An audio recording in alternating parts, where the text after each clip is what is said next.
जय श्री हरि, जय सूर्य नारायण।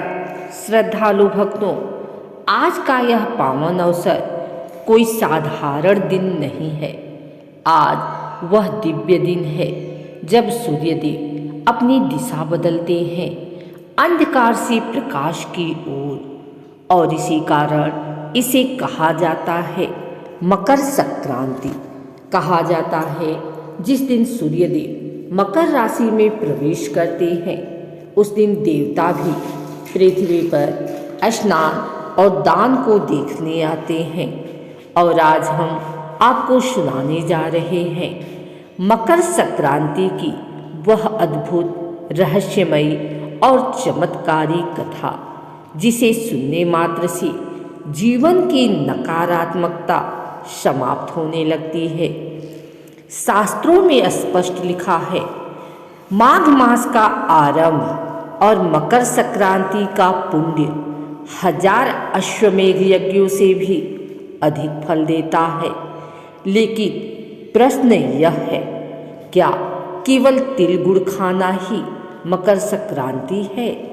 क्या पतंग उड़ाना ही इसका महत्व है, या इसके पीछे कोई ऐसा रहस्य छिपा है जो मनुष्य का भाग्य ही बदल देता है? यही रहस्य, यही दिव्य सत्य आज की इस कथा में प्रकट होने वाला है। यह कथा स्वयं भगवान श्री विष्णु, सूर्यदेव और यमराज से जुड़ी हुई है, जिसमें बताया गया है कि मकर संक्रांति के दिन एक छोटा सा पुण्य भी कैसे जन्म जन्मांतर के पापों को भस्म कर देता है।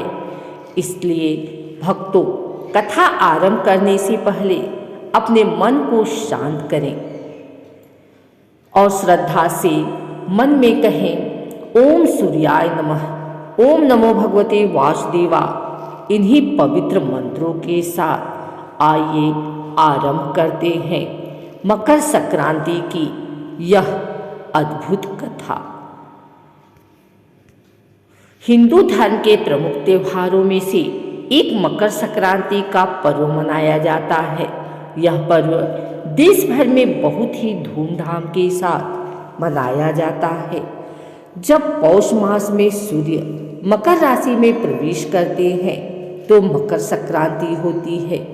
आमतौर पर एक पर्व हर साल 14 जनवरी को मनाया जाता है, लेकिन कई बार सूर्य के मकर राशि में प्रवेश करने की तिथि थोड़ी ऊपर नीचे हो जाती है, जिसके कारण यह पर्व 14 या 15 जनवरी को मनाया जाता है।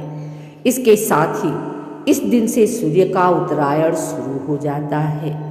आज पूरे देश में धूमधाम से मकर संक्रांति का पर्व मनाया जा रहा है। इस खास मौके पर स्नान दान के साथ सूर्यदेव की पूजा करना शुभ माना जाता है। इसके साथ ही मकर संक्रांति की इस कथा को जरूर सुनना चाहिए, इससे सुख समृद्धि की प्राप्ति होती है। आइए जानते हैं मकर संक्रांति की व्रत कथा। मकर संक्रांति संबंधित पहली कथा भगवान शनि और सूर्यदेव से संबंधित है। जब शनिदेव का जन्म माता छाया के द्वारा हुआ था तो वह बिल्कुल काले उत्पन्न हुए थे। तब भगवान सूर्य ने उन्हें देखकर कहा था कि वह मेरा पुत्र नहीं है, और उन्हें और माता छाया को अलग कर दिया था। वह जिस घर में रहते थे उनका नाम कुंभ था। जब छाया ने अपने पुत्र के बारे में ऐसे अपशब्द सुने तो उन्होंने सूर्यदेव के ऊपर अधिक क्रोध किया और उन्हें कुष्ठ रोग होने का श्राप दे दिया। इसके बाद सूर्यदेव ने भी शनिदेव और माता छाया के घर कुंभ को जला डाला। इसके बाद सूर्यदेव को कुष्ठ की समस्या उनके पुत्र यम से सही की थी, लेकिन उन्होंने अपने पिता से कहा कि वह माता छाया से व्यवहार सही करे। इस बात को सुनकर सूर्यदेव शनिदेव से मिलने उनके घर पहुँचे, लेकिन जैसे ही उनके घर पहुँचे तो उन्होंने राख का ढेर ही देखा। ऐसे में शनिदेव ने काले तिल से अपने पिता का स्वागत किया था। सूर्यदेव अपने पुत्र का स्वागत सत्कार देखकर अति प्रसन्न हुए और उन्हें मकर नाम का घर दिया। इसी के कारण शनिदेव को मकर और कुंभ का स्वामी कहा जाता है। इसके साथ ही सूर्य ने शनिदेव से कहा कि सूर्य जब मकर घर यानी मकर संक्रांति के दिन घर आएंगे तो वह धन धान्य से भर जाएगा। इसी के कारण इस दिन हर साल मकर संक्रांति मनाई जाती है। मकर राशि की दूसरी कथा माँ गंगा और भगीरथ से संबंधित है। माना जाता है मकर संक्रांति के दिन ही माँ गंगा स्वर्ग से अवतरित होकर राजा भगीरथ के पीछे पीछे कपिल मुनि के आश्रम से होती हुई गंगा सागर तक पहुँची थी। धरती पर अवतरित होने के बाद राजा भगीरथ ने गंगा के पावन जल से अपने पूर्वजों का तर्पण किया था। प्राचीन काल में देवताओं और असुरों के बीच निरंतर संघर्ष चलता रहा। असुरों का प्रभाव पृथ्वी पर बढ़ने लगा था। तब सभी देवता ब्रह्मा जी के पास गए। ब्रह्मा जी ने सूर्य देव को बुलाया और कहा, हे सूर्य, तुम्हारी गति ही समय है। जब तुम उत्तरायण होते हो तब पृथ्वी पर पुण्य का प्रभाव बढ़ता है। सूर्य देव ने वचन दिया कि वे प्रत्येक वर्ष मकर राशि में प्रवेश कर देवताओं के लिए पुण्य काल की स्थापना करेंगे। तभी से मकर संक्रांति का आरंभ हुआ। दूसरी कथा भीष्म पितामह और उत्तरायण की है। महाभारत काल में भीष्म पितामह सरसैया पर लेटे हुए थे। उनके पास इच्छा मृत्यु का वरदान था, परंतु उन्होंने उत्तरायण की प्रतीक्षा की। जब मकर संक्रांति का दिन आया तब सूर्य उत्तरायण हुए और भीष्म पितामह ने देह त्यागी। यह सिद्ध करता है कि मकर संक्रांति मोक्ष का द्वार खोलने वाला पर्व है। यमराज और पितृलोक की कथा। कहा जाता है कि मकर संक्रांति के दिन यमराज स्वयं गंगा तट पर आते हैं। इस दिन किए गए तिलदान और जलदान से पितृ प्रसन्न होते हैं।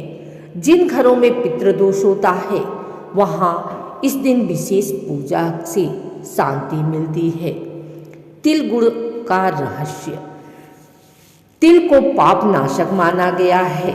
शास्त्रों में 6 तिल कर्म बताए गए हैं। तिल स्नान, तिल दान, तिल हवन, तिल भोजन, तिल उपटन और तिल जल। गुड़ जीवन में मधुरता और सौहार्द का प्रतीक है। इसलिए मकर संक्रांति पर तिल गुड़ का सेवन किया जाता है। गरीब ब्राह्मण की कथा। एक राज्य में एक निर्धन ब्राह्मण रहता था। मकर संक्रांति के दिन उसने केवल मुट्ठी भर तिल दान किए। राजा ने उसका उपहास किया, परंतु उसी रात राजा ने स्वप्न में सूर्यदेव को देखा। सूर्यदेव ने कहा, ब्राह्मण का दान तुम्हारे खजाने से अधिक मूल्यवान है। राजा को ज्ञान हुआ कि दान का मूल्य भावना से होता है, धन से नहीं। माघ मास में गंगा स्नान को अमृत स्नान कहा गया है। मकर संक्रांति से माघ मास का गंगा स्नान गंगा, यमुना, सरस्वती के संगम पर देवता स्नान करते हैं। मकर संक्रांति फसल का पर्व भी है। किसान अपनी मेहनत का फल पाते हैं। सूर्य देव को अर्घ्य देकर वे प्रकृति के प्रति कृतज्ञता प्रकट करते हैं। कलयुग में मकर संक्रांति। कलयुग में मनुष्य के पास समय कम और कष्ट अधिक है। शास्त्र कहते हैं कि कलयुग में मकर संक्रांति का पुण्य और भी अधिक फलदायी है। जो व्यक्ति श्रद्धा से मकर संक्रांति की कथा सुनता है, स्नान दान करता है और सूर्य देव का स्मरण करता है, उसके जीवन से अंधकार दूर हो जाते हैं और घर में खुशहाली आती है। जो इस कथा को श्रद्धा से सुनेगा उसके घर से दरिद्रता दूर होगी और सूर्य देव की कृपा सदैव बनी रहेगी।